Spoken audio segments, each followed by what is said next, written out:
کے نصاب کو پہنچ جاتی ہے تو وہ شخص صاحب نصاب ہوگا، اس پر قربانی واجب ہے۔ اسی طرح کسی شخص کے پاس سونا نہیں ہے لیکن چاندی ہے، اور وہ چاندی اتنی نہیں ہے کہ 52.5 تولہ چاندی ہو جائے، لیکن اس چاندی کے ساتھ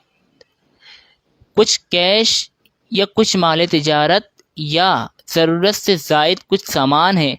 جس کی قیمت کو اس چاندی کے ساتھ جوڑا جائے تو 52.5 تولہ چاندی کے نصاب کو پہنچ جاتا ہے، تو بھی وہ شخص صاحب نصاب ہوا، اس پر قربانی واجب ہے۔ اب ایک شخص ہے جس کے پاس نہ سونا ہے نہ چاندی ہے،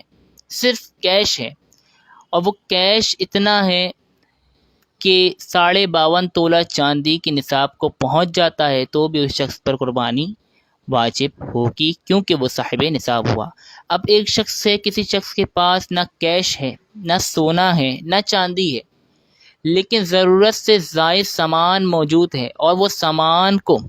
ٹوٹل کیا جائے تو 52.5 تولہ چاندی کے نصاب کو پہنچ جاتا ہے، تو بھی قربانی اس پر واجب ہوگی کیونکہ وہ صاحب نصاب ہے۔ اب کسی شخص کے پاس یہ تمام چیزیں نہیں لیکن مال تجارت موجود ہے، یعنی جس چیز کو بیچنا ہے، کوئی چیز اس کے پاس ہے جو بیچنے کے لیے اس نے رکھی ہے، تو اب یہ جو بیچنے کے لیے چیز رکھی ہے اس کا بھی وہ شمار کرے گا، اس کو بھی جوڑے گا، اور اگر اس کی قیمت 52.5 تولہ چاندی کے نصاب کو پہنچتی ہے تو اس پر بھی قربانی واجب ہوگی کیونکہ وہ صاحب نصاب ہو گیا۔ یہ مسئلے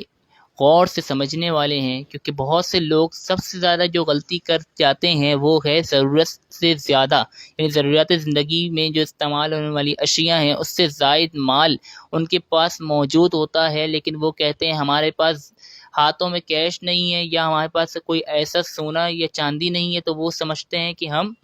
صاحب نصاب نہیں ہوئے، حالانکہ کسی صحیح العقیدہ عالم دین جو جس کو سلجھا ہوئے عالم دین کہتے ہیں، جو حقیقی معنوں میں عالم دین ہوتے ہیں، ان کے پاس جا کر اپنا نصاب بتایا جائے کہ بھائی میرے پاس یہ سامان ہے، وہ آپ کو گائیڈ کریں، وہ آپ کو بتائیں گے کہ آپ کے اوپر قربانی واجب ہوئی ہے یا نہیں، اور اس کا آسان سا اصول آپ کو سامنے اس ویڈیو میں بتا دیا گیا ہے کہ کس کس پر قربانی واجب ہوتی ہے اور کس کس پر نہیں۔ لیکن اگر کسی کو پھر بھی سمجھ نہیں آتا تو پھر کسی عالم دین کے پاس رہنمائی حاصل کر لینا چاہیے، اور یہ زیادہ بہتر ہے کیونکہ عالم دین